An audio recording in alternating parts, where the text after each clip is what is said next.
Railroads specialize in hauling large loads, but there are some things that are oversized even by their standards. These cars are called high and wides, and today, two of them were sitting at Norfolk Southern's Inman yard, hooked up to the head end of NS 186. But there was a problem. The boxcar behind the second high and wide had some kind of issue near the car's coupler. This meant 186 was stuck, blocking one of the tracks that runs through the yard until a solution could be found. I'm not exactly sure what was in these cars, but if you look at the reporting marks on the first one, you can see it's associated with a pretty major customer. TBCX indicates this car belongs to Boeing.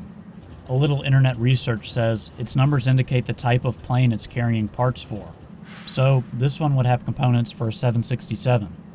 The car behind that one had Canadian national marks and looked like a larger version of the Boeing rolling stock. But at the moment, all that didn't matter. The crew needed to find a way to safely solve this problem. Carmen were on the scene assessing the damage.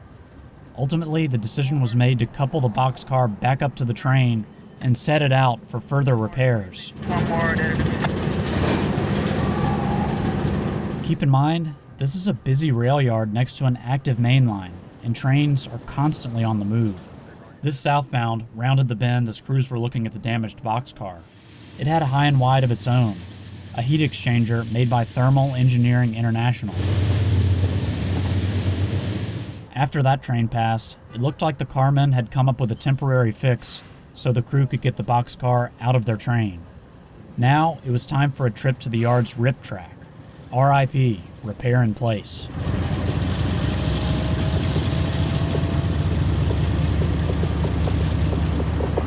Getting there would mean going through a series of turnouts that started about a half a mile away. And remember, every movement has to be carefully coordinated. The engineer and conductor were in constant contact with the yard tower. Meanwhile, this employee in the pickup made sure the temporary coupler fix held together. No doubt this whole scenario was making a long day even longer for the train crew. We're going to come in, set that car off to the south end of the RIP. Alright, one thoroughfare, sit in the car, south end of the RIP track. There's no telling if the train crew would actually make it to their final destination before their shift ended.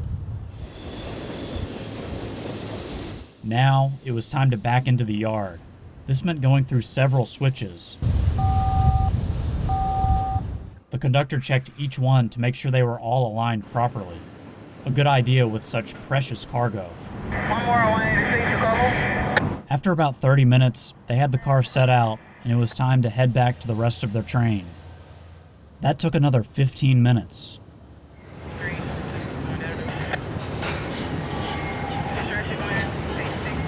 26 minutes after that, and after conversations with the yard tower, the road foreman, and dispatch, it was finally time to depart Inman.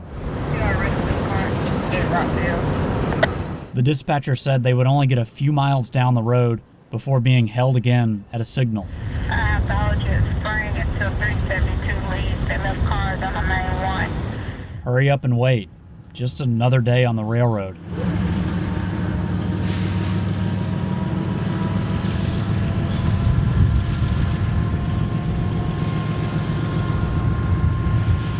But a problem was solved safely, and that's all that matters. So this is actually a re-upload of an older video. I made a few minor mistakes in that one, and I wanted to correct those and repost it. You know, in the end, I'm a rail fan and not a railroader. I don't claim to be an expert, so if you have any factual information about what's going on here, post it in the comments below, and I'll see you next time.